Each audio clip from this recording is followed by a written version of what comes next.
Okay, well, examination of the respiratory system begins with adequate exposure of the patient. And ideally, the patient should be lying flat, as we see here, with the head on a low pillow. Exposure involves taking off all necessary clothing and exposing at least down to the level of the waist.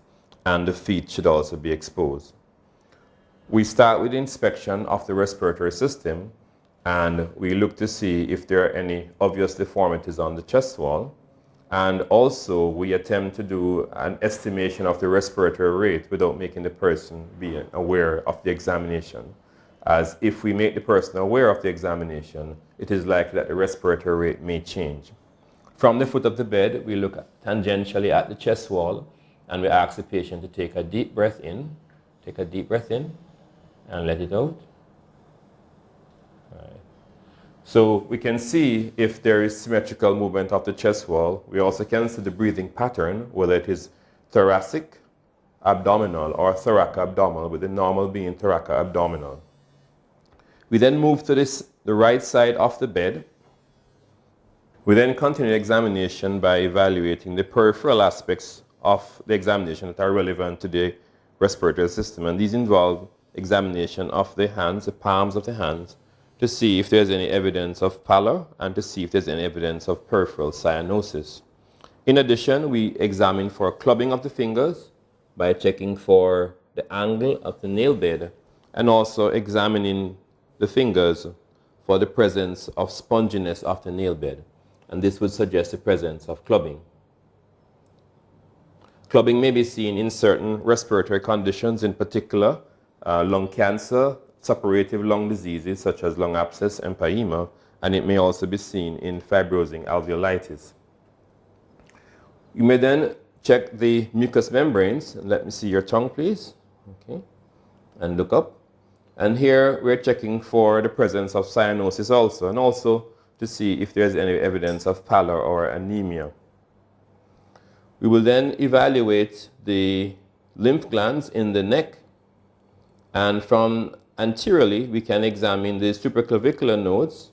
We can examine the nodes in the posterior triangle of the neck, and the anterior lymph nodes will be examined once the patient is sitting up. We continue the examination by evaluating for the presence of the trachea, and here we attempt to localize the trachea by using the 3 fingers of the right hand, putting the 2 lateral fingers on the sternal-mandibular joint, and then putting the middle finger directly down, and then palpating on each side to see what the space is like. In addition, we localize the apex beat by putting the hands on the chest wall, and once we have done that, we then evaluate by counting off from the second intercostal space to determine the exact location of the apex beat. Continuing with the examination, we check for the expansion of the lungs, and the upper part of the lungs will normally expand anterior posteriorly, and the lower part will expand laterally. So we start off by placing the palms of the hands on the upper chest, and we ask the patient to take a deep breath in. Deep breath in, please. And out. And here we look tangentially at the chest movement to see if it's symmetrical and if both sides move equally. We move to the lower part, and here we grip the chest from posteriorly, bringing the hands forward and leaving a small amount of space or skin between the 2 thumbs. And again, we ask the patient to take a deep breath in and out. And again, we look to see if there is symmetrical movement. One can also evaluate the chest expansion by taking a tape measure and measuring at the level of the nipple from full inspiration to full expiration. And this is usually in the range of 3 to 5 centimeters. We move on to percussion, and we percuss by using the middle finger of the right hand, and we start percussion at the clavicle. And we percuss over each clavicle and listen to the sound that it generates. We continue the percussion along the intercostal spaces anteriorly by placing the middle finger of the left hand in the intercostal space and percuss each time comparing left with right.